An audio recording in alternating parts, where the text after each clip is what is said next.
Well, it's another busy week of earnings ahead. You've also got some big names on tap to report their quarterly results this week, including Tesla, which kicks things off today. Tomorrow, we're going to be hearing from Alphabet and Microsoft, and that'll be followed by Facebook, Apple, and Amazon.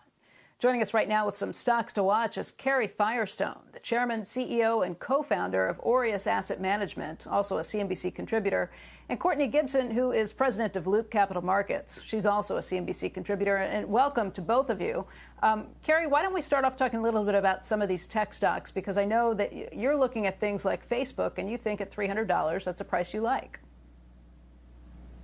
Yeah, I mean, Facebook is one of these stocks, same with Google and Apple, that underperformed from the beginning of September for the next 6 months, more or less, while all the reopening stocks had their big run in the cyclicals. And Facebook sells for, 22 times next year's earnings, so it's just slightly above market multiple. It's really only starting to monetize some of their large user bases, such as Instagram. It's one of the biggest beneficiaries of the advertising boom that we're going to see as consumers spend more money. GDP growth of 6 to 7% is going to be very positive for Facebook. And it's been ignored for 6 months because those stocks had such big years for most of COVID. And as we start to come out of the pandemic, people move to other sectors that were going to be really helped by reopening. So now they're coming back to Facebook and saying, sure, this is a stock that's going to outperform again when the economy really begins to move, as tech generally has been underperforming, but began to outperform, I'd say, around the middle of March. Tech's up 8%. The market is up 5.5%, and we're starting to see them come back.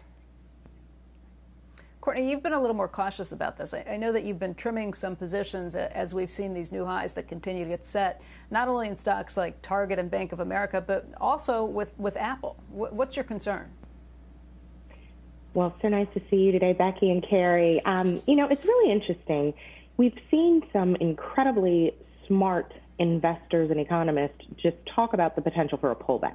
Now, I want to be very clear. I am incredibly bullish on this market. I am still heavily invested in names, Carrie, like Facebook, like the Apples, and all the names that I have been in. However, I am cautious and have trimmed some just because of the substantial amount of gains that I've had over time.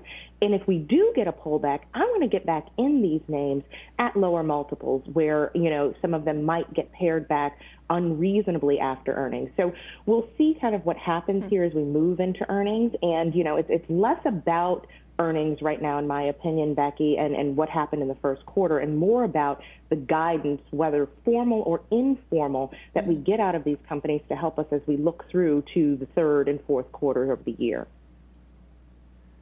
Carrie, Courtney, let me just follow up with you first. What would a pullback be that would entice you back in? Are you talking 5%, or would it take more than that to convince you that, okay, this is a lower multiple and one that I'm worth jumping in for? Well, I'll be honest with you. So when we saw kind of, whether it was Coinbase dip down to around 284, I jumped in that name just to play on the crypto play. I mean, Bitcoin dropping to 450,000. Now, I'm not an investor in Bitcoin, but I do like the exchanges, and I like the ability to participate in the Coinbase growth. And so when that dropped down to around 284 last week, I did get in. When you think about the pullbacks and some of the names that I'm talking about, like last week with Netflix, I did evaluate going back into a Netflix. I think the long-term business proposition for those companies is real. And I think when you see a Netflix pull back 10%, you have to take a second look. I didn't get into that name, but I think anyone who did is going to see some substantial returns on that investment from last week. Shepard Smith here. Thanks for watching CNBC on YouTube.